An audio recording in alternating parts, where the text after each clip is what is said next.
Japonsku po stáročia vládol suverénny cisár, dedická šlachta a cisársky dvor. Postupom času sa ale bohatstvo a moc presúvali a rozptýlili po celej krajine. Bohatstvo provincií viedlo k vzniku vzrastajúcej sa skupiny feudálnych pánov, ktorí ale samozrejme chceli viac a krajina sa dostala do ozbrojených konfliktov, ktoré viedli k definitívnejšej militaristickej vláde. Vznikli samuraji, trieda bojovníkov viazaná kódexom a prísahou chrániť pôdu svojich pánov za každú cenu. Bezprecedentný vzostup samurajov vážne oslabil autoritu cisára a rozpútal povstanie, ktoré na vrchole spoločenskej štruktúry ustanovilo nového vodcu, šóguna.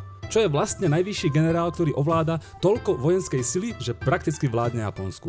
Nadvláda šóguna na istý čas zabezpečila pokoj, ale nepokoje sa pomaly stupňovali, pretože šlachtici pokračovali v boji o rozšírenie svojich lén. Vojna v Japonsku bola spôsobom života. Smrť mala prednosť pred potupou, skutočnú česť však možno dosiahnuť len víťazstvom v boji. A tak porazený samuraj, viazaný kódexom, ktorý nemal to šťastie padnúť na bojisku, musí prevetrať svoje vnútornosti v rámci zábavy pre masy seppuku.